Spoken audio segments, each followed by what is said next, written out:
One thing you've been doing, although you haven't made it official, we're not going to talk about whether it is your last year or not. You have been doing these old man walks at the ballpark. I love what you're calling them, like day after pitching old man walks, where it seems like you are just taking in the ambiance and meeting people behind the scenes. How rewarding has that been for you?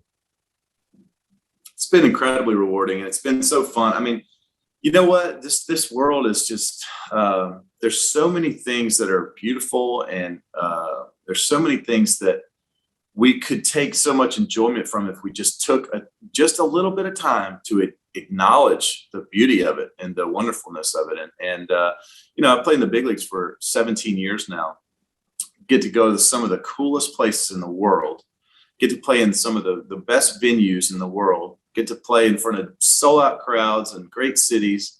And I had never until about 2 years ago really taken in some of that vibe. I mean, like, yeah, you get to go out there and play on the field, but you get programmed like you're a robot almost, where you hotel, field, bus, plane, hotel, field, and it's like you don't get to go out and see anything. And even especially where you're kind of programmed to have to go into the baseball field, we don't really sometimes take the time to really understand how cool that is. And so a couple of years ago, I started going on these, my body stopped recovering like it used to. So I can't, the day after I pitch, I used to just really crush it in the gym and run really far and hard. And I can't do that anymore. My body doesn't recover. So I started going on these, what I call day after pitching old man walks. And, just kind of walk around the city. And then I thought, there's so many places in these stadiums that I don't know about. I know what the dugout looks like and the clubhouse looks like and the weight room looks like and the field looks like, and that's it. There's a lot of really cool places. And the first place that I ever did it was in Chicago, if I'm not mistaken. And I just thought, you know what? I'm looking up there. I grew up watching these WGN Chicago Cubs games, Channel 14, with Harry Carey on the call. I look up there and I see, his giant glasses and that plaque on the side of the wall. And I said, I've never been up there. And I started thinking about it. And then there's the organ up there. I've never even been in the bleachers over there. I've never sat in the stands. I never got to see kind of the underbelly of any of these places. I said, man, I need to start investigating some of these parks. So I went to Wrigley, got up there in the press box, went up there and sat with the organ player while he played Take Me Out to the Ball Game, and sat in Harry Carey's chair. And this year I got to sit with Bob Uecker and call even a half an inning of a game during the game, and got to talk with him. And it's just really neat to see some of the inner workings of the stadiums. Every stadium is unique and different in its own way. There's so many people behind the scenes of a baseball stadium that make it the program go. But also like the unique sites. Like yesterday, I'm in San Francisco. And I'm walking around, and I walk out there on the edge. I've never been up there on the top before, and looked out over the Covey Cove. I've never seen the bay there, and see the Bay Bridge in the background. And you're just thinking, man, this is beautiful. There's a stinking boat slip right behind center field. Like, what in the world? And then I got up there in the press box and hung out with the DJ for just a second. You can't spend too much time around those guys. They're working, but he told me he was going to play a Nirvana song for me in the third inning, which he did, by the way.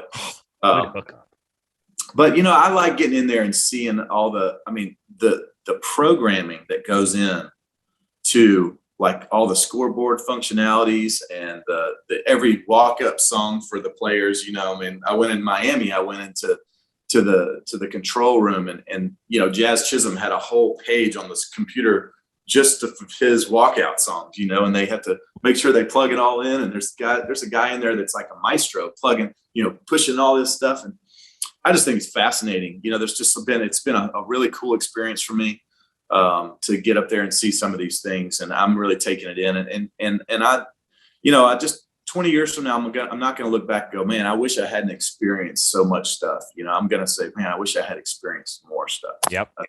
So you're doing this. You went up in Wrigley during the game? No, I went up. I mean, I go up the day after I pitch. I go up there probably around 2 or 3 o'clock. Okay, and they just played a special rendition of "Take Me Out to the Ball Game" for you. Yeah, he was just up there playing music. Got it. And I did get to go in the Milwaukee game though. I was up there and I was talking with Mr. Uecker before the game, and I just threw it out there. And you get to a certain age, Chris, where you just, people lose their filter at a certain age in life. Everybody's grandma and grandpa is like, oh, you look a little fat. They have no filter. And I've kind of reached that point in the clubhouse a little bit where I'm kind of everyone's grandpa, and like if I see something, I'm might in love say something. But I've also reached the point where like I'm just gonna throw stuff out there and ask for forgiveness if it doesn't work. And I said, Mr. Uecker, it would be like a dream come true for me if I could sit up here and call a half a game or a half an inning with you. But that would be amazing for me because I don't know how many hundreds of times I watched Major League 1 and 2 growing up on our summer baseball trips with the Savannah chain gang on our little church bus that we drove in. But it was hundreds. Yeah, it was hundreds. Harry Doyle, that's right. Just a bit outside. I mean, how many quotes do you have from Major League 1 and 2? I mean, kid from Cleveland, a gazillion of them, dude. A gazillion, exactly. So, and you hit a guy hits a ball out of the park. Oh, that's going in any park. Name one.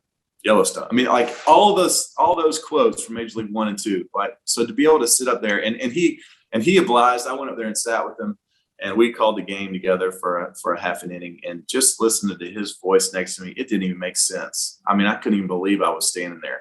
I was sitting right there with Harry Doyle, with the great Bob Uecker, and the voice of my youth, and one of the greatest voices in baseball history. So, just some of the things that I've been able to do because I just took a little bit of time to enjoy my surroundings has been really rewarding for me. I love that. So were you in full uni when you went up to see him? I was. Yes. Yep, sure was.